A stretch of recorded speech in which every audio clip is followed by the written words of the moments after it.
അധ്യായത്തിന്റെ എബ്രായ ലേഖനം 9-ാമത്തെ അധ്യായത്തിന്റെ 7-ാമത്തെ വാക്യം വരെയാണ് കഴിഞ്ഞ ദിവസം നമ്മൾ ചിന്തിച്ച് നിർത്തിയത്. നമ്മൾ കഴിഞ്ഞ ദിവസം ഇങ്ങനെ കാണുകയുണ്ടായി, ആ കൂടാരം ഈ കാലത്തേക്ക് ഒരു സാദൃശ്യമാകുന്നു എന്ന് നമ്മൾ ചിന്തിച്ച് നിർത്തിയത്. അത് ഇന്നത്തെ യാഥാർത്ഥ്യമായിരിക്കുന്ന എന്തിൻ്റെയോ ഒരു ബ്ലൂ പ്രിന്റ് ആയിരുന്നു, അല്ലെങ്കിൽ ഒരു പ്രിന്റ് ആയിരുന്നു. അല്ലെങ്കിൽ നമ്മൾ ബിൽഡിംഗ് കെട്ടിടങ്ങളൊക്കെ ഉണ്ടാക്കാൻ നേരം അത് പ്ലാൻ വരച്ച് അത് സബ്മിറ്റ് ചെയ്തൊരു കാര്യപരിപാടി ഉണ്ടല്ലോ. ഒരു ബിൽഡിംഗ് ഉണ്ടാക്കണമെങ്കിൽ ആ ബിൽഡിങ്ങിന്റെ ഒരു സ്കെച്ച് എടുക്കുന്നത്, ഒരു പ്ലാൻ എടുക്കും എന്ന് പറഞ്ഞ പോലെ ദൈവം മോശയ്ക്ക് പർവ്വതത്തിൽ വെച്ച് ദൈവം എന്താണോ ചെയ്യാൻ ആഗ്രഹിക്കുന്നത് എന്നുള്ളതിന്റെ ഒരു സ്കെച്ച്, ഒരു പ്ലാൻ കൊടുക്കുകയുണ്ടായി. ആ പ്ലാൻ പ്രകാരം മോശ കൈപ്പണിയായ ഒരു കൂടാരം ഉണ്ടാക്കി. അതിനെയാണ് നമ്മൾ സമാപന കൂടാരം എന്ന് പറയുന്നത്. ആ കൈപ്പണിയായ സമാപന കൂടാരത്തിന്റെ കുറച്ചുകൂടെ എല്ലാവർക്കും കുറച്ചുകൂടെ വികസിപ്പിച്ച ഒരു രൂപമായിട്ട്, കുറച്ചും കൂടെ വലിപ്പമുള്ളതും കുറച്ചുകൂടെ മനോഹാരിതയുള്ളതും എല്ലാമായിട്ടുള്ള ഒരു ആലയം ശലോമോൻ പണിക്കുണ്ടായി. ആ ശലോമോൻ പണിത ആലയം ദൈവം പർവ്വതത്തിൽ വെച്ച് മോശയ്ക്ക് കാണിച്ചു കൊടുത്ത അതിന്റെ സ്കെച്ചിന് അനുസരിച്ചുള്ളതായിരുന്നു. അപ്പൊ ദൈവത്തിന്റെ വചനം നമ്മൾ ഇവിടെ എഴുതിയിരിക്കുന്നു, ആ കൂടാരം ഈ കാലത്തേക്ക് ഒരു സാദൃശ്യമാണ്. ഇന്ന് ഈ കാലത്ത് യഥാർത്ഥമായിരിക്കുന്നത് ആ ദൈവം എന്താണോ ഉദ്ദേശിച്ചിരുന്നത്, ഈ കൂടാരം ഉണ്ടാക്കിയപ്പോൾ ദൈവം ആഗ്രഹിച്ചിരുന്ന ഒരേ ഒരു കാര്യം, ദൈവത്തിന് മനുഷ്യനോട് കൂടെ വസിക്കണം. ദൈവം മനുഷ്യനോടൊപ്പം വസിക്കാൻ ആഗ്രഹിച്ചു. അതിന്റെ ആവശ്യാർത്ഥമാണ് ഈ സമാപന കൂടാരം ഉണ്ടാക്കിയതും അതിന്റെ കുറച്ചുകൂടെ വിപുലീകൃതമായ രൂപത്തിലുള്ള ശലോമോന്റെ ആലയം ഉണ്ടാക്കാനിടയായത്. ദൈവത്തിന്റെ വചനം പരിശോധിക്കുന്ന നമ്മൾ പുറപ്പാട് പുസ്തകത്തിലെ വാക്യം ഇങ്ങനെ കാണുന്നുണ്ട്. ദൈവം എന്തിനാണ് മിസ്രൈം ദേശ അടിമകളായിരുന്ന ഇസ്രായേൽ ജനത്തെ വിടുവിച്ച് കൊണ്ടുവന്നത് എന്ന് നമ്മൾ നോക്കുമ്പോൾ പുറപ്പാട് പുസ്തകത്തിൽ ഇങ്ങനെ ഒരു വാക്യമുണ്ട്. പുറപ്പാട് പുസ്തകം 29-ാമത്തെ അധ്യായത്തിന് 45-ാമത്തെ വാക്യമാണത്. അതിന്റെ ദൈവം പറയുന്നത്, ഞാൻ അവരുടെ മധ്യേ വസിക്കേണ്ടതിന് മിസ്രൈം ദേശത്ത് നിന്ന് അവരെ കൊണ്ടുവന്നു. അപ്പോൾ ദൈവം അവരുടെ മധ്യത്തിൽ വസിക്കാൻ വേണ്ടിയാണ് ഫറവോന്റെ അടിമത്തത്തിൽ നിന്ന് ഇസ്രായേൽ ജനങ്ങളെ വിടുവിച്ച് കൊണ്ടുവന്നത് എന്നാണ് നമ്മൾ വായിക്കുന്നത്. ഇതെല്ലാം ഈ കാലത്തേക്കുള്ള ഒരു സത്യമാണ് പ്രസ്താവിക്കുന്നത്. പാപത്തിന്റെ അധീനതയിൽ നിന്ന് ദൈവം ഒരു മനുഷ്യനെ വിടുവിച്ച് കൊണ്ടുവരുന്നതിന്റെ ഉദ്ദേശം അവനെ ദൈവരാജ്യത്തിൽ എത്തിക്കുക എന്നുള്ളതാണ്. ആയിരിക്കുമ്പോൾ തന്നെ അതിനേക്കാൾ ഒട്ടും പ്രാധാന്യം കുറഞ്ഞതല്ല, ദൈവം ആത്മാവായിട്ട് അവന്റെ ഹൃദയത്തിൽ വസിച്ചുകൊണ്ട് തന്നെ ഈ ലോകത്തിന് വെളിപ്പെടുത്തണം എന്നുള്ളതും ദൈവത്തിന്റെ പരമമായ ഉദ്ദേശത്തിന്റെ ഒരു ഭാഗമാണ്. അപ്പോ ആ കൂടാരം ഈ കാലത്തേക്ക് സാദൃശ്യമായിരിക്കുന്നത്. ഇന്ന് എന്താണ് ആ കൂടാരം, ആ സാദൃശ്യത്തിന്റെ യാഥാർത്ഥ്യമായിട്ടുള്ള കൂടാരം എന്ന് നമ്മൾ ചിന്തിക്കുമ്പോൾ ദൈവവചനത്തിൽ പല ഭാഗത്തും ആ സത്യം നമുക്ക് കാണാൻ കഴിയുന്നുണ്ട്. അപ്പോസ്തലനായ പൗലോസ് ഇങ്ങനെ പറഞ്ഞിരിക്കുന്നു, കൂടാരമായ ഞങ്ങളുടെ ഭൗമഭവനം അഴിഞ്ഞു പോയാൽ കൈപ്പണിയല്ലാത്ത നിത്യമായ ഒരു കെട്ടിടം ഞങ്ങൾക്ക് സ്വർഗത്തിലുണ്ട് എന്ന് അറിയുന്നു. അപ്പൊ അപ്പോസ്തലനായ പൗലോസ് പറയുന്നത്, ഞങ്ങളുടെ ഈ ശരീരം, ഞങ്ങളുടെ ഈ താൽക്കാലികമായി ഞങ്ങൾ താമസിക്കുന്ന ഈ സ്ഥിരമല്ലാത്ത ഈ താൽക്കാലികമായ കൂടാരം എന്നതാൽ പറഞ്ഞിരിക്കുന്നത്. അപ്പൊ കൂടാരം എന്ന് പറഞ്ഞിരിക്കുന്നത് അവിടെ പൗലോസ് പറഞ്ഞിട്ട് കൂടാരം എന്ന് മാത്രമല്ല, എഫെസിലായിട്ട് നമ്മൾ കാണുന്നു, അവനിൽ നിങ്ങളെയും ദൈവത്തിന്റെ നിവാസമാക്കേണ്ടതിന് ആത്മാവിനാൽ ഒന്നിച്ച് പണിതു.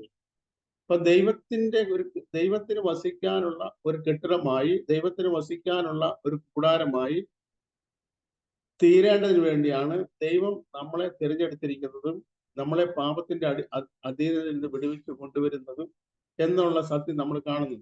എന്ന് മാത്രമല്ല, നമ്മള് 2 കൊരിന്ത്യയിൽ നമ്മൾ വായിക്കുന്നു, നാം ജീവനുള്ള ദൈവത്തിന്റെ ആലയമല്ലോ. ഞാൻ പറഞ്ഞിട്ട് താല്പര്യം, ദൈവത്തിനെ നമ്മൾ ഉടനീളം പരിശോധിക്കുകയാണെങ്കിൽ ഈ കൂടാരത്തിന്റെ സാദൃശ്യമായിരിക്കുന്ന ആ കൂടാരത്തിന്റെ റിയൽ ആയിട്ടുള്ള യഥാർത്ഥമായിട്ടുള്ള കാര്യം, ആ കൂടാരം എന്ന് പറയുന്നത് ദൈവം വസിക്കാൻ ആഗ്രഹിച്ചിരുന്ന ആ കൂടാരം എന്ന് പറയുന്നത് നാം തന്നെയാണ്. അതിന് കാരണം, കൈപ്പണിയായ ക്ഷേത്രങ്ങളിൽ ദൈവം വസിക്കുന്നില്ല എന്ന് അപ്പോസ്തലനായ പൗലോസ് പറഞ്ഞിരിക്കുന്നു.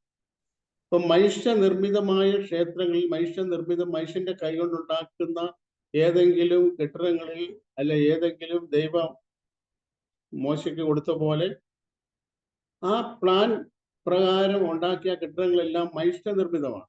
ഇപ്പൊ ശലോമോന്റെ പണിത ആലയമാണെങ്കിലും, മോശയുടെ സമാന കൂടാരമാണെങ്കിലും, ഇതെല്ലാം മനുഷ്യൻ നിർമ്മിതമാണ്. അപ്പൊ അങ്ങനെ മനുഷ്യൻ നിർമ്മിച്ച ഒരു നിർമ്മിതിയിൽ ദൈവം വസിക്കണമെങ്കിൽ ദൈവം ആഗ്രഹിക്കുന്നത് മനുഷ്യൻ നിർമ്മിക്കുന്നതിൽ ദൈവം വസിക്കുക എന്നുള്ളതല്ല, നേരെ മറിച്ച് ദൈവം നിർമ്മിച്ചതിൽ തന്നെ ദൈവം വസിക്കാൻ ആഗ്രഹിക്കും. നമുക്കറിയാം, ഈ ലോകത്തിലെ എല്ലാ സൃഷ്ടികളും ദൈവം തന്റെ വാക്കിനാൽ സൃഷ്ടിച്ചതാണ്. ഇപ്പം നിലത്ത് ഇഴയുന്ന ഇഴജാതി, പറക്കുന്ന പർവ്വതങ്ങൾ, കാട്ടിലെ മൃഗങ്ങൾ, സസ്യങ്ങള്, ആറ്റിലെ അല്ലെങ്കിൽ സമുദ്രത്തിലെ മത്സ്യങ്ങള്, ഇതെല്ലാം ദൈവം തന്റെ വാക്കിനാൽ സൃഷ്ടിച്ചു. ഉണ്ടാകട്ടെ എന്ന് വാക്യമുണ്ടായി. മനുഷ്യനെ അങ്ങനല്ല മനുഷ്യനെ സൃഷ്ടിച്ച് ദൈവത്തിന്റെ കൈകൾ കൊണ്ട് സൃഷ്ടിച്ചതാണ്. തന്നെയാണ് ദൈവത്തിന്റെ ഇമേജിലാണ് സൃഷ്ടിച്ചത്. അപ്പൊ അങ്ങനെ സൃഷ്ടിച്ച ദൈവം സൃഷ്ടിച്ച ഒരു സൃഷ്ടിയിൽ ആണ് ദൈവം വസിക്കാൻ താല്പര്യപ്പെടുന്നത്. അല്ല, മനുഷ്യനെ സൃഷ്ടിച്ച ഒരു സൃഷ്ടിപ്പിൽ ഒതുങ്ങുന്നവനല്ല ദൈവം. നേരെ മറിച്ച് ദൈവം സൃഷ്ടിച്ച ആ മനുഷ്യനിലാണ് ദൈവം വസിക്കാൻ ആഗ്രഹിക്കുന്നത്. അപ്പൊ അങ്ങനെ ആ കൂടാരം എന്ന് പറയുന്നത് ഈ കാലത്തേക്കുള്ള സാദൃശ്യമാണ്. ആ കൂടാരം എന്ന് പറയുന്നത് ആ കൂടാരത്തിന്റെ റിയൽ ആയിട്ടുള്ളത് നാം ഓരോരുത്തരും എന്ന് പറയുമ്പോൾ, പാപികളായ മനുഷ്യൻ, പാപിയായി തീർന്ന മനുഷ്യൻ ദൈവത്തിന്റെ താല്പര്യപ്രകാരം, കൽപ്പനപ്രകാരം ഒരു മനുഷ്യനെ ദൈവം നീതീകരിക്കുന്നത് എപ്രകാരമാണോ അപ്രകാരം നീതീകരിക്കപ്പെട്ട് ദൈവത്തിന്റെ പരിശുദ്ധാത്മാവിനെ ദൈവം ഉള്ളിൽ പകർന്നിരിക്കുന്ന ഓരോ മനുഷ്യന്റെയും ഹൃദയത്തിൽ ഉള്ളിലാണ് ദൈവം ഇന്ന് വസിക്കാൻ ആഗ്രഹിക്കുന്നത്. അങ്ങനെയാണ് ദൈവം വസിക്കുന്നത്, അവിടെയാണ് ദൈവം വസിക്കുന്നത്. അതിനുവേണ്ടിയാണ് ദൈവം മനുഷ്യനെ പാപത്തിന്റെ അധീനതയിൽ വീണ്ടെടുത്തതെന്നും മിസ്രയീമിൽ നിന്ന് വിടുവിച്ചതെന്നും അതാണ് ദൈവത്തിന്റെ കൈപ്പണിയിലാണ് ദൈവം വസിക്കുന്നതെന്നും എല്ലാമുള്ള കാര്യങ്ങളിൽ നമുക്ക് ഗ്രഹിക്കാൻ കഴിയും. അപ്പോൾ ഇവിടെ നമ്മൾ വായിച്ചത് അതിന്റെ 10ാമത്തെ വാക്യത്തില്, അല്ല 9ാമത്തെ വാക്യത്തിന്റെ 2ാമത്തെ ഭാഗം, ആ കൂടാരം ഈ കാലത്തെ ഒരു സാദൃശ്യം ആകുന്ന സാദൃശ്യം അത്രേ. അതിന് ഒത്തവണ്ണം, ഏതിനൊത്തവണ്ണം? ആ കൂടാരത്തിനൊത്തവണ്ണം. റിയൽ ആയിട്ടുള്ളതിനൊത്തവണ്ണമല്ല, ഈ റിയൽ ആയിട്ടുള്ളതിന്റെ യഥാർത്ഥമായിരിക്കുന്നതിന് നിഴലായിരിക്കുന്ന കൂടാരത്തിന് ഒത്തവണ്ണം. അല്ലാതെ ഇന്നത്തെ റിയൽ ആയിട്ടുള്ളതിന് ഒത്തവണ്ണമല്ല, ആ കൂടാരത്തിന് ഒത്തവണ്ണം ആയിരുന്നു. ആ കൂടാരത്തിന്, അങ്ങനെ അവിടെ എഴുതിയിരിക്കുന്നു, ആ കൂടാരത്തിന് ഒത്തവണ്ണം, അതിന് ഒത്തവണ്ണം ആരാധനക്കാരന് മനസാക്ഷിയിൽ പൂർണ്ണ സമാധാനം വരുത്തുവാൻ കഴിയാത്ത വഴിപാടും യാഗവും അർപ്പിച്ചു പോരുന്നു. അപ്പോ ആ കൂടാരത്തിലും ഒരു വഴിപാടും യാഗവും ഉണ്ടായിരുന്നു. വഴിപാടുണ്ട്, യാഗങ്ങളുണ്ട്. വളരെ വിശദീകരിച്ച് നമുക്ക് ഒരുപാട് കാര്യങ്ങൾ മനസ്സിലാക്കാനുണ്ട്. അവിടെ എന്തൊക്കെ യാഗങ്ങളാണ് നടന്നിരുന്നത്.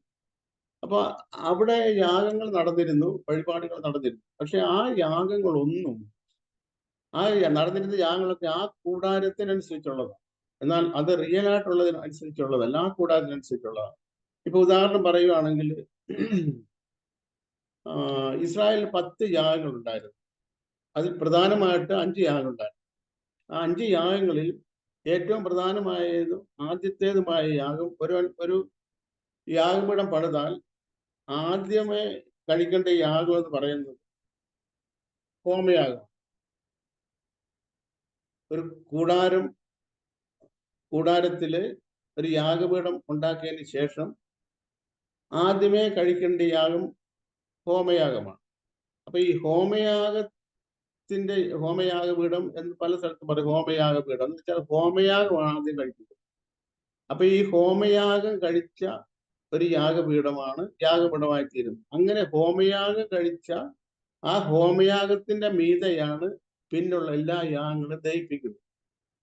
അപ്പോ ഹോമയാഗം കഴിക്കാത്ത ഒരു യാഗപീഠം ഉണ്ടെന്ന് സങ്കല്പിക്കുക. അങ്ങനെ ഹോമയാഗം കഴിക്കാത്ത ഒരു യാഗപീഠത്തിൽ പിന്നുള്ള ഭോജനയാഗമോ സമാധാനയാഗമോ പാപയാഗമോ അകൃത്യയാഗമോ ഒന്നും കഴിക്കാൻ പാടില്ല. കഴിച്ചിട്ട് കാര്യവുമില്ല, ദൈവം അംഗീകരിക്കും. അപ്പോ ഈ യാഗങ്ങളെല്ലാം ഈ കാലത്തേക്ക് ഒരു സാദൃശ്യമായിരുന്നു. ആ കൂടാരത്തിൽ കഴിച്ചിരുന്ന കൂടാരത്തിൽ കഴിച്ചിരുന്നത് കാര്യങ്ങളെല്ലാം ഈ കാലത്തേക്ക് സാദൃശ്യമായിരുന്നു. അങ്ങനാണെങ്കിൽ ഈ ഒരു യാഗപീഠം ഒരു മനുഷ്യൻ പണിതാൽ, ഒരു യാഗപീഠം ഉണ്ടാക്കിയാൽ, ആ യാഗപീഠത്തിൽ ആദ്യമായി കഴിക്കേണ്ട യാഗം ഹോമയാഗം. ഹോമയാഗത്തിന്റെ പ്രമാണം എന്ന് പറഞ്ഞാൽ അത് സമ്പൂർണമായി ദഹിക്കുകയാണ്.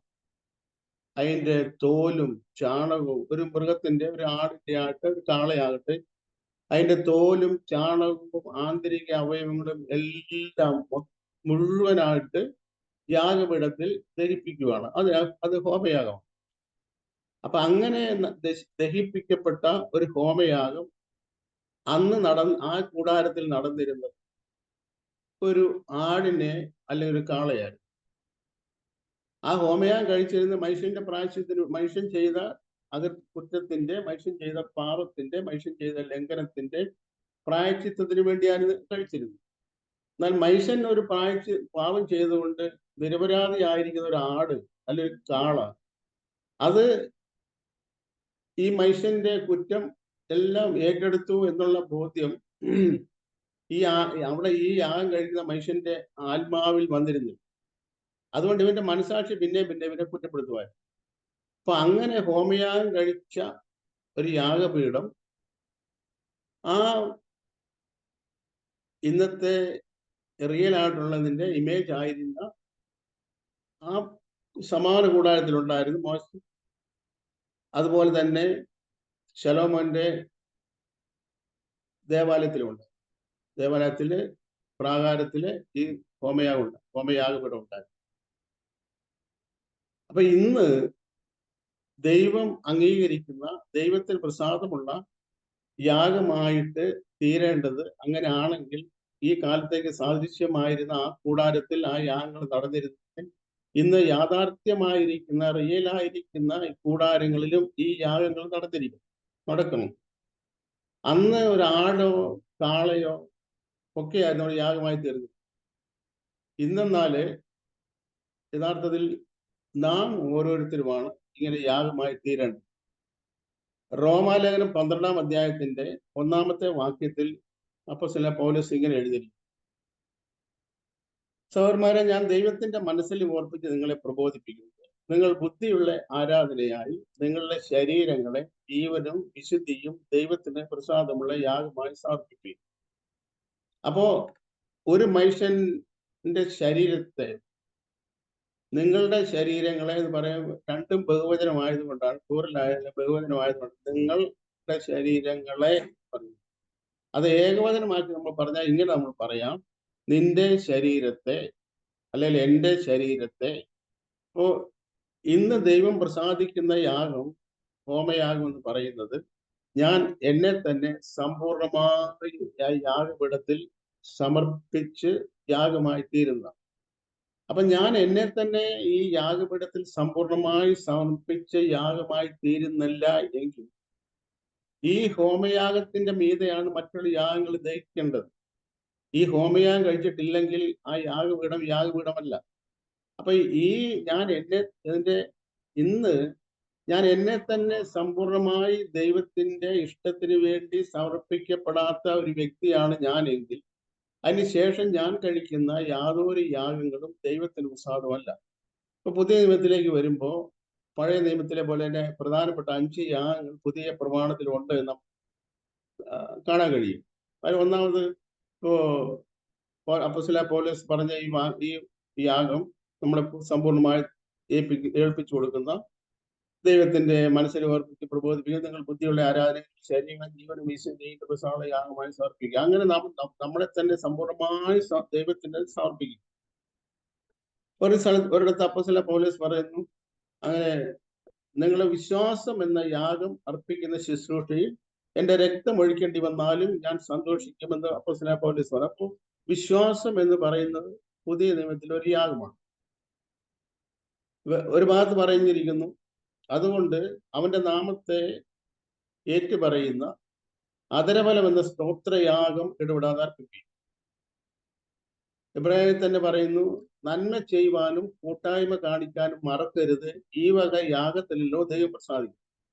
ഇപ്പൊ പഴയ നിയമ കൂടാരത്തിൽ റിയൽ ആയിരിക്കുന്നതിന്റെ ഇമേജ് ആയിരിക്കുന്ന കൂടാരത്തിൽ നടന്ന പോലെ ഉള്ള യാഗങ്ങളെല്ലാം ഈ റിയൽ ആയിരിക്കുന്ന നാം ആയിരിക്കുന്ന കൂടാരത്തിൽ നടക്കണം. അങ്ങനെ നാം ആയിരിക്കുന്ന ഈ കൂടാരത്തിൽ ദൈവത്തിന് പ്രസാദമുള്ള യാഗങ്ങൾ സമർപ്പിച്ച് ദൈവം അംഗീകരിക്കുന്ന യാഗമായി തീരണമെങ്കിൽ ഈ ഹോമയാഗപീഠത്തിൽ നാം നമ്മെ തന്നെ സമ്പൂർണമായി ഏൽപ്പിക്കപ്പെട്ടവനായിരിക്കണം. ചുരുക്കി പറഞ്ഞാൽ നമ്മെ തന്നെ ദൈവത്തിന് സമ്പൂർണമായി നമ്മളെ മുഴുവനായി സമർപ്പിക്കാത്ത ഒരു മനുഷ്യൻ സ്തോത്രം പറയുന്ന സ്തോത്രയാഗം, ആ സ്തോത്രം പറയുന്ന യാഗം ഈ ഹോമയാഗത്തിന്റെ മീതെ അല്ല എങ്കിൽ ഒരു കാരണവശാലും ദൈവം ഒരിക്കലും അംഗീകരിക്കുന്നില്ല എന്ന സത്യം നാം വിസ്മരിച്ചു പോകരുത്. അതുപോലെ തന്നെ മറ്റെല്ലാ യാഗങ്ങളും നാം നമ്മെ തന്നെ സമ്പൂർണമായി ദൈവത്തിന് ഏൽപ്പിച്ചു കൊടുക്കാത്ത, നിങ്ങളുടെ ശരീരം ജീവനും വിശുദ്ധിയും ദൈവത്തിന് പ്രസാദമുള്ള യാഗമായി സമർപ്പിച്ചു കൊടുക്കാത്ത നമ്മുടെ അവയവങ്ങളെ, ഓരോ അവയവങ്ങളെയും, നമ്മുടെ ശരീരം എന്ന് പറയുമ്പോൾ പല അവയവങ്ങളാണ്. ഒരു മനുഷ്യന്റെ ശരീരം എന്ന് പറയുന്നത്, ശരീരം എന്നൊരു സാധനം ഇല്ല, എല്ലാ അവയവങ്ങളുടെ ക്രമമായി ചേരുന്ന സംവിധാനത്തെയാണ് നാം ശരീരം എന്ന് പറയുന്നത്. ഈ അവയവങ്ങളെ മാറ്റി വെച്ചാൽ പിന്നെ ശരീരമില്ല. അപ്പൊ നമ്മുടെ ശരീരം എന്താ പറഞ്ഞാൽ അതിന്റെ അർത്ഥം നമ്മുടെ അവയവങ്ങൾ എന്ന് തന്നെയാണ്. അപ്പൊ നമ്മുടെ അവയവങ്ങളെ, നമ്മുടെ ഓരോ ഇന്ദ്രിയങ്ങളെയും ഓരോ അവയവങ്ങളെയും ദൈവത്തിന് പ്രസാദമുള്ള, ദൈവത്തിന് പരിശുദ്ധാത്മാവാൽ ദഹിക്കപ്പെടുന്ന രീതിയിൽ ദൈവത്തിന് സമർപ്പിച്ചതിന് ശേഷം മാത്രമേ നാം മറ്റുള്ള യാഗങ്ങൾ കഴിച്ചാൽ മാത്രമേ ദൈവം അംഗീകരിക്കുള്ളൂ എന്നുള്ളൊരു സത്യമാണ് നമ്മൾ ഈ വാക്യത്തിൽ നമുക്ക് ഗ്രഹിക്കാൻ കഴിയും. അപ്പോൾ ആ കൂടാരത്തിന് അനുസൃതമായ യാഗങ്ങളായിട്ട് അവിടെ നടന്നിരുന്നു. എന്നാൽ ഇപ്പോഴത്തെ കൂടാരം എന്ന് പറയുന്നത് അങ്ങനെ കൈപ്പണിയായ കൂടാരമല്ല, നേരെ മറിച്ച് നാം ഒരു ദൈവമക്കളായി തീർന്ന, ദൈവത്തിന്റെ പരിശുദ്ധാത്മാവിനാൽ വേണ്ടി ജനിച്ച് ദൈവത്തിന്റെ പരിശുദ്ധാത്മാവ് ഉള്ളിലുള്ള, ദൈവത്തിന്റെ സാന്നിധ്യം ഉള്ളിലുള്ള ഓരോ മനുഷ്യരും ആണ് ഇന്ന് ആ കൂടാരത്തിന്റെ റിയൽ എന്ന് പറയുന്നത്. അതിന്റെ അടുത്ത വാക്യം നമ്മൾ ഇങ്ങനെ വായിക്കുന്നു. അവ 10ാമത്തെ വാക്യം, ആ കഴിച്ചു പോയിരുന്നിരുന്ന കാര്യങ്ങള്, അവ ഭക്ഷ്യങ്ങൾ, പാനീയങ്ങൾ, വിവിധ സ്നാനങ്ങൾ എന്നിവയോട് കൂടെ ഗുണീകരണ കാലത്തോളം ചുമത്തിയിരുന്ന ജഡീക നിയമങ്ങൾ. ഗുണീകരണ കാലം എന്ന് പറഞ്ഞ ഒരു നവീകരണ കാലം.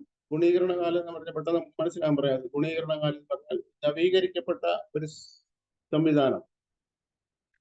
അതുവരെ ചുമത്തിയിരുന്ന ജഡീക നിയമങ്ങളാണ് ഈ മോശയുടെ ന്യായപ്രമാണപ്രകാരം ഉണ്ടായിരുന്നതും ആ മോശയുടെ ദൈവം പർവ്വതത്തിൽ വെച്ച് കാണിച്ചു കൊടുത്ത മാതൃപ്രകാരം മോശ ഉണ്ടാക്കിയ ടബർനക്കിൾ എന്ന് പറയുന്ന മലയാളത്തിൽ സമാന കൂടാരം എന്ന് പറയുന്ന കൂടാരത്തിൽ നടന്നിരുന്നു.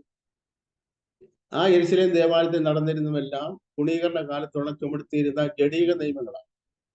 ആ ജഡീക നിയമങ്ങൾ പ്രകാരം നടത്തിയിരുന്ന യാഗങ്ങൾക്ക് ഒരു ഏറ്റവും വലിയ അതിന്റെ കുറവെന്ന് പറയുന്നത് മനുഷ്യരുടെ മനസാക്ഷിയിൽ സമാധാനം വരുത്താൻ കഴിഞ്ഞിരുന്നില്ല. അപ്പൊ ഈ കാര്യങ്ങളൊക്കെ നമ്മളിങ്ങനെ ചിന്തിക്കുമ്പോൾ നമ്മൾ ഒരു കാര്യം വിട്ടുകളയരുത്. അതായത് എന്താണ് ഇതിൽ കൂടുതൽ ഈ കാര്യങ്ങളെല്ലാം എന്തിനു വേണ്ടിയാണ് അപ്പോസ്തലൻ പറയുന്നത് കുട്ടികളെ? ഈ കാര്യങ്ങളെല്ലാം പറഞ്ഞു വരുന്നത് യേശു ക്രിസ്തു കഴിച്ച യാഗവും യേശു ക്രിസ്തുവിന്റെ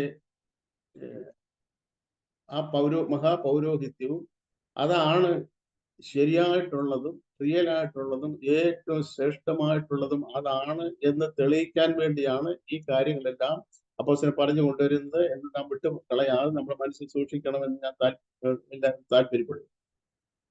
അതിന്റെ ഗുണീര കാലത്തോളം ചുമത്തിയിരുന്ന ജഡീക നിയമങ്ങൾ അത്രേ. അത് വിവിധ സ്നാനങ്ങൾ, ഭക്ഷ്യങ്ങൾ, പാനീയങ്ങൾ, വിവിധ സ്നാനങ്ങൾ എന്നിവയോടുകൂടെ ആയിരുന്നു ആ ജഡീക നിയമങ്ങൾ അവിടെ അനുവർത്തിച്ചിരുന്നു.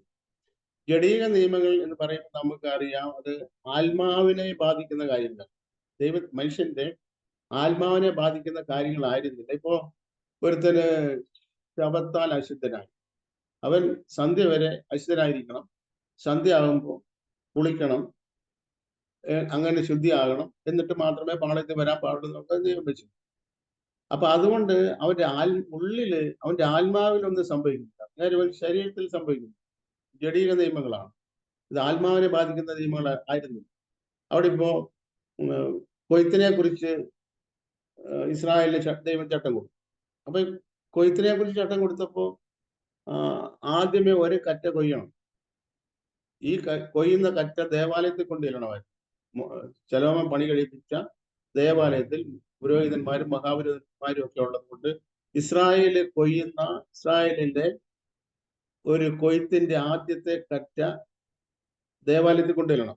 ദേവാലയത്തിൽ കൊണ്ടുവന്നിട്ട് എന്ത് ചെയ്യണം? പുരോഹിതൻ ഈ കറ്റ നീരാജനം ചെയ്ത് ദേവാലയത്തിൽ ചേർക്കണം. ഈ കറ്റ നീരാജനം ചെയ്ത് ദേവാലയത്തിൽ ചേർക്കണം. എന്നിട്ട് 7 ശബത്തെണ്ണം, 47 ശബത്ത് 49 ദിവസം. ഈ ശബത്തിന്റെ പിറ്റേ ദിവസം 50-ാമത്തെ ദിവസം, 50-ാമത്തെ ദിവസമാണ് പിന്നെ കൊയ്യുന്നത്. ആ കൊയ്ത്തിന്റെ സമയത്ത് 50-ാമത്തെ ദിവസവും പിന്നെ എന്ത് ചെയ്യണം? 2 അപ്പം നിങ്ങളുടെ വാസസ്ഥലത്തിൽ നിന്ന് ദേവാലയത്തിൽ കൊണ്ടുവരണം. അതും പുരോഹിതൻ ദേവാലയത്തിൽ ചേർക്കണം. ഇങ്ങനെല്ലാം ഉള്ള പ്രമാണങ്ങൾ മോശ മുഖാന്തരം ദൈവം കൊടുത്തിരുന്നു. ഇതെല്ലാം നമ്മൾ മുൻപോട്ട് വായിക്കുന്നത്, ഇതെല്ലാം വരാനുള്ള നിയമങ്ങളുടെ നേടിലായിരുന്നു ഇത് വായിക്കുന്നത്. അപ്പൊ ഈ പ്രമാണങ്ങളെല്ലാം ദേവാലയത്തിൽ അല്ലെ ആ കൂടാരത്തിൽ അനുദിനം നടന്നിരുന്നു. അപ്പോൾ ഈ നടന്നിരുന്ന കാര്യങ്ങളെല്ലാം ആ കൂടാരത്തിനനുസൃതമായിട്ടുള്ളതായിരുന്നു. എന്നാൽ യഥാർത്ഥമായിട്ടുള്ളത്, റിയൽ ആയിട്ടുള്ള നാമാകുന്ന കൂടാരമാകുമ്പോൾ ഇതെന്താണ് ഈ കാര്യങ്ങൾ പറയുന്നത് എന്നുള്ളത് ആണ് ദൈവം അതിൽ ഒരു സിമ്പിൾ കാണിച്ചിട്ട് അതിൽ കൂടെ ഒരു യാഥാർത്ഥ്യം കാണിക്കാൻ വേണ്ടിയാണ് ദൈവം ആ സിമ്പിൾ കാണിച്ചത്. ഇപ്പൊ നമ്മളിപ്പോ യാത്ര ചെയ്യുമ്പോൾ നമുക്ക് അറിയാമല്ലോ, ഇപ്പൊ ഒരു സ്കൂളുണ്ടെന്ന് നമുക്ക് റോഡിൽ സിഗ്നൽ വെച്ചു, ഒരു കൊച്ചൊരു ബാഗും തുളയിട്ട് ഇങ്ങനെ ഓടുന്ന ഒരു പാട്ടകക്ഷണത്തിൽ വേണ്ടി കടിച്ചിട്ട് അങ്ങനെ ഒരു സിഗ്നൽ, ആ സിഗ്നൽ വെക്കുമ്പോൾ ഈ വണ്ടി ഓടിക്കുന്ന ഏതൊരു മനുഷ്യനും അറിയാം ഇവിടെ അടുത്തൊരു സ്കൂളുണ്ടെന്ന്. എന്ന് പറഞ്ഞതുപോലെ ഒരു യാഥാർത്ഥ്യമായ സത്യത്തെ കാണിക്കുന്നതിന് വേണ്ടി ദൈവം മോശ മുഖാന്തരം കൊടുത്തിരുന്ന സിമ്പലുകളാണ് ഈ പഴയ പ്രമാണത്തിൽ നാം ഉടനീളം കാണുന്നത്. അപ്പൊ ആദ്യത്തെ കറ്റ എന്ന് പറയുന്നത് വാസ്തവത്തിൽ നമ്മുടെ കർത്താവ് യേശു ക്രിസ്തു മരണത്തെ ജയിച്ച് ഉയർത്തെഴുന്നേറ്റ കാര്യമാണ് ആദ്യത്തെ കറ്റ എന്ന് പറയുന്നത്. അത് നീരാജനം ചെയ്ത് ദേവാലയത്തിൽ ചേർക്കണമെന്ന് പറഞ്ഞാൽ യേശു ക്രിസ്തു ഉയർത്തെഴുന്നേറ്റ് സ്വർഗാരോഹണം ചെയ്തതിന്റെ നിഴലായിട്ടാണ് അത് കാണിക്കുന്നത്. അത് മുതൽ 50-ാമത്തെ ദിവസം എന്ന് പറയുന്നത് പെന്തക്കോസ്ത് നാൾ വന്നപ്പോഴാണ് 50-ാമത്തെ ദിവസം 2 അപ്പം നിങ്ങളുടെ വാസസ്ഥലത്ത് കൊണ്ടുവരണം. അപ്പൊ യേശു ക്രിസ്തു ഉയർത്തെഴുന്നേറ്റതിന്റെ 50-ാമത്തെ ദിവസമാണ് ദൈവത്തിന്റെ പരിശുദ്ധാത്മാവ് ഈ ഭൂമിയിൽ വന്ന് ഈ ദൈവത്തിന്റെ സഭ രൂപീകൃതമാകുന്നത്. അപ്പൊ ഇങ്ങനത്തെ കാര്യങ്ങളാണ് അതിൽ കൂടെ ദൈവം പറയാൻ ആഗ്രഹിച്ചിരുന്നത്. അതാണ് ദൈവം പറഞ്ഞത്. പക്ഷെ ആ കൂടാരത്തിൽ ഇത് പറഞ്ഞപ്പോ ആ കൂടാരത്തിന് അനുസൃതമായിട്ടാണ് ഇത് പറഞ്ഞത്. എന്നാൽ ഇപ്പോഴത്തെ കൂടാരമാകുന്ന നമ്മളോട് ഇത് പറയുമ്പോൾ യാഥാർത്ഥ്യമായ സത്യങ്ങളെയാണ് ദൈവത്തിന്റെ പരിശുദ്ധാത്മാവ് ദൈവവചനത്തിൽ കൂടെ നമുക്ക് വിശദീകരിച്ചു തരാൻ താല്പര്യപ്പെടുന്നത്. അതിന്റെ 10-ാമത്തെ വാക്യത്തിന്റെ 2-ാമത്തെ ഭാഗം ജഡീക നിയമങ്ങൾ അത്രേ. എന്നിട്ടാണ് 11-ാമത്തെ വാക്യം പറയുന്നത്, ക്രിസ്തുവോ വരുവാനുള്ള നന്മകളുടെ മഹാപുരോഹിതനായി വന്നിട്ട് കൈപ്പണിയല്ലാത്തതായി എന്ന് വെച്ചാൽ ഈ സൃഷ്ടിയിൽ ഉൾപ്പെടാത്തതായി വലിപ്പവും തികവുമേറിയ ഒരു കൂടാരത്തിൽ കൂടി ആട്ടുകൊറ്റന്മാരുടെയും പശുക്കിടാക്കളുടെയും രക്തത്താലല്ല, സ്വന്തം രക്തത്താൽ തന്നെ ഒരിക്കലായിട്ട് വിശുദ്ധ മന്ദിരത്തിൽ പ്രവേശിച്ചു എന്നേക്കുമുള്ള ഒരു വീണ്ടെടുപ്പ് സാധിച്ചു. അപ്പൊ ഈ കാര്യം പറയാൻ വേണ്ടിയാണ് അപ്പോസ്തലനായ പൗലോസ് മുകളിൽ ഈ കാര്യങ്ങളൊക്കെ പറഞ്ഞു വന്നിരുന്നത്. അപ്പൊ നമുക്കൊരു കാര്യം അറിയാം, യേശുക്രിസ്തുവിന്റെ വീണ്ടെടുപ്പ്, യേശുക്രിസ്തു ചെയ്ത കാര്യം അത് ഏറ്റവും ശ്രേഷ്ഠമായ കാര്യമാണ് എന്ന് അവതരിപ്പിക്കുന്നതിന് വേണ്ടി പഴയ പ്രമാണത്തിലുള്ള കാര്യങ്ങളെ അവതരിപ്പിച്ചതിന് ശേഷം പറയുവാണ് യേശുക്രിസ്തു വരാനുള്ള നന്മകളുടെ മഹാപുരോഹിതനാണ്. വരാനുള്ള ഇപ്പൊ നമ്മൾ വായിക്കും വരാനുള്ള എന്നല്ല, വരാനുണ്ടായിരുന്നതിന്റെ ആണ്. വരാനുണ്ടായിരുന്ന നന്മ മഹാപുരോഹിതനാണ് യേശുക്രിസ്തു. അങ്ങനെ യേശുക്രിസ്തു വലിപ്പവും തികവുമേറിയ ഒരു കൂടാരത്തിൽ കൂടെ, ആ വലിപ്പവും തികവുമേറിയ കൂടാരത്തിന്റെ പ്രത്യേകത അത് ഈ സൃഷ്ടിയിൽ ഉൾപ്പെടാത്തതാണ്. മറ്റേ മോശയുടെ ന്യായപ്രമാണ പ്രകാരം സമാന കൂടാരവും ദാവീദിന്റെ മകനായ ശലോമോൻ ഉണ്ടാക്കിയ കൂടാരവും ഈ സൃഷ്ടിയിൽ ഉൾപ്പെട്ടതാണ്. മനുഷ്യന്റെ നിർമ്മിതമായ മനുഷ്യന്റെ കൈപ്പണിയായിട്ടുണ്ടാക്കിയാണ് ഈ സൃഷ്ടിയിൽ ഉൾപ്പെട്ടത്. എന്നാൽ യേശു കടന്നുപോയ കൂടാരം അത് ഈ സൃഷ്ടിയിൽ ഉൾപ്പെട്ടതല്ല എന്ന് മാത്രമല്ല, അത് വലിപ്പമുള്ളതാണ്. വലിപ്പം മാത്രമല്ല, അത് തികവുള്ള കൂടാരം. യേശുവിന്റെ കൂടാരം, ആ കടന്നുപോയ കൂടാരം തികവുള്ള കൂടാരമാണ്. ഇതിന്റെ ബാക്കി ഭാഗങ്ങൾ ദൈവം അനുവദിക്കുകയാണെങ്കിൽ നമുക്ക് അടുത്ത സമയം ചിന്തിക്കാമെന്ന് വിചാരിക്കുന്നു. ദൈവം നമ്മളെല്ലാവരെയും ഒരുപോലെ സമൃദ്ധിയായി അനുഗ്രഹിക്കട്ടെ. കാര്യങ്ങൾ ഗ്രഹിക്കാനുള്ള ജ്ഞാനം ദൈവത്തിന്റെ പരിശുദ്ധാത്മാവിന്റെ കൃപ എല്ലാവരുടെ മേൽ ദൈവം ധാരാളമായി ചൊല്ലട്ടെ എന്ന് പറഞ്ഞുകൊണ്ട് നിർത്തുന്നു. ദൈവം നമ്മളെല്ലാവരും